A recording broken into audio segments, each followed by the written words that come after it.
కంచుకోటలో పసుపు జెండా ఎగిరింది. విపక్ష నేత అడ్డాలో టీడీపీ పండుగ అంగరంగ వైభవంగా జరిగింది. టచ్ చేసి చూడు అన్నట్లుగా కంచుకోటను మొన్నటి ఎన్నికల్లో కుప్పకూల్చిన టీడీపీ మహానాడుతో వై నాట్ పులివెందుల స్లోగన్ ఇచ్చేసింది. సీమకు వరాల జల్లు భవిష్యత్ రాజకీయాలకు సంకేతమా? ఈ మహానాడుతో కడప గడపలో cycle bell sound political rivals చెవుల తుప్పు వదిలించబోతుందా? కడపలో టీడీపీ సూపర్ హిట్, మహానాడుతో పసుపు మయం, సీమకు బాబు వరాల జల్లు, జగన్ గడపలో క్లీన్ స్వీపే టార్గెట్. టీడీపీ ఆవిర్భావం తర్వాత జరిగిన పార్టీ పండుగల్లో కడప మహానాడును సువర్ణాక్షరాలతో రాసుకోబోతోంది ఆ పార్టీ. కడప గడపలో అడుగు పెట్టడమే కష్టమనుకునే పరిస్థితుల నుంచి వైసీపీ కంచుకోటలో సమర శంఖారావాన్ని పూరించింది. మొన్నటి ఎన్నికల్లో విపక్ష నేతను ఆయన సొంత జిల్లాలోనే దెబ్బకొట్టిన తెలుగుదేశం ఈ మహానాడుతో తన తదుపరి వ్యూహమేంటో చెప్పేసింది. అది కేవలం పార్టీ ఉత్సవం కాదు, భావోద్వేగ దృశ్యం. చంద్రబాబు ప్రశంసించగానే టీడీపీ జిల్లా అధ్యక్షుడు కన్నీటి పర్యంతమయ్యారంటేనే ఆ మహానాడును కడప తమ్ముళ్లు ఎంత సవాలుగా తీసుకున్నారో అర్థమవుతుంది. అనుమానమే లేదు, కడపలో మహానాడు అంచనాలకు మించి సక్సెస్ అయ్యింది. ఒకప్పుడు కడపలో పార్టీ జెండాతో రోడెక్కేందుకు సాహసించలేని పరిస్థితులు ఏడాది తిరిగేసరికల్లా పూర్తిగా మారిపోయాయి. 3 రోజుల మహానాడుతో భవిష్యత్తు కార్యాచరణపై కడప తమ్ముళ్లకు క్లియర్ కట్ రూట్ మ్యాప్ వచ్చేసింది.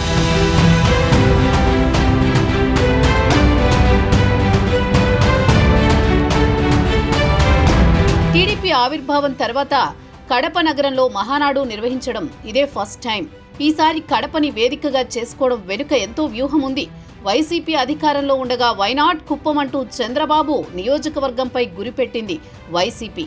అసెంబ్లీ ఎన్నికల్లో సూపర్ స్ట్రైకింగ్ రేటుతో అధికారంలోకి వచ్చిన టీడీపీ కడపలో ఏకంగా 7 సీట్లు గెలిచింది. వైసీపీ అధినేత సొంత జిల్లానే మహానాడుకు వేదిక చేసుకుని ఈసారి తమ టార్గెట్ పులివెందులే అని చెప్పకనే చెప్పింది. కడపలో మహానాడు అనౌన్స్ చేసినప్పటి నుంచి వ్యూహాత్మకంగా వ్యవహరించింది టీడీపీ అగ్రనాయకత్వం.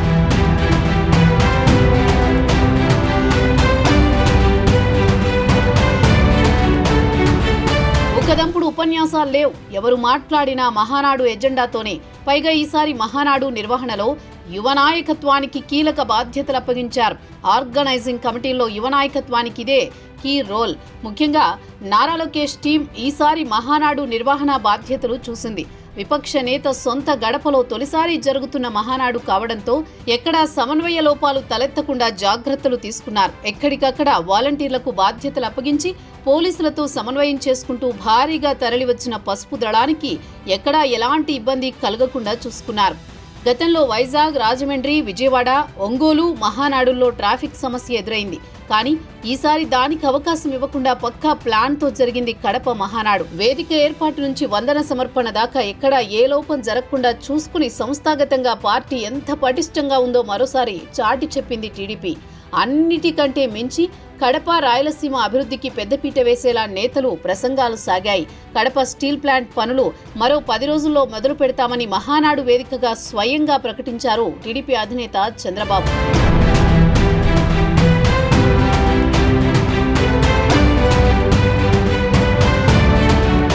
కడప మహానాడులో సీమపై వరాల జల్లు కురిపించారు టీడీపీ అధినేత.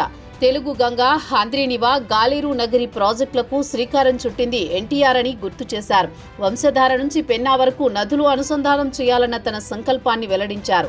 రాయలసీమను అభివృద్ధిలో అగ్రగామిగా నిలబెట్టే బాధ్యత తనదన్నారు చంద్రబాబు.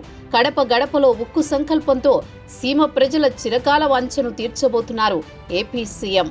2 దశల్లో 9,000 కోట్ల అంచనా వ్యయంతో 3 మిలియన్ టన్నుల ఉత్పత్తితో రాయలసీమ స్టీల్ ప్లాంట్ నిర్మిస్తామని ప్రకటించారు.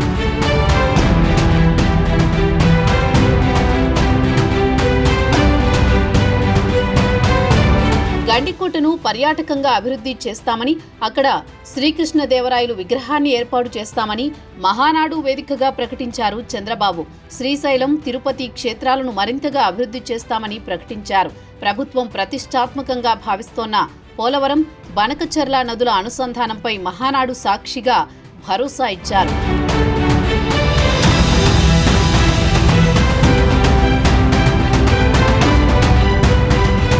కలిసొచ్చే వచ్చే కాలానికి నడిచొచ్చే కొడుకుల పసుపు పండుగకు వాతావరణం కూడా అనుకూలించింది. మహానాడుకు ఎప్పుడూ సమ్మర్ స్ట్రోక్ తగులుతూ ఉంటుంది. కానీ కడప మహానాడుకు వాతావరణం పూర్తిగా అనుకూలించింది. 27 నుంచి 3 రోజుల పాటు మహానాడు ముగిసే వరకు వర్షాలు రాకపోగా వాతావరణం కూడా చల్లబడడంతో పార్టీ పండుగ మరింత విజయవంతమైంది. తమ్ముళ్లంతా చివరి క్షణం దాకా కూల్గా ఉన్నారు.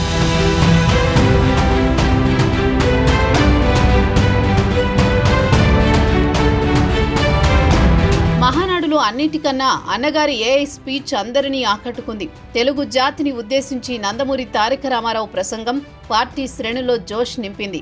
తెలుగుదేశం ఆవిర్భావం నుంచి నేటి వరకు ఆంధ్రప్రదేశ్లో అమలు చేసిన పథకాలు, సాధించిన అభివృద్ధి గురించి ఏఐ ఎన్టీఆర్ ప్రస్తావించారు.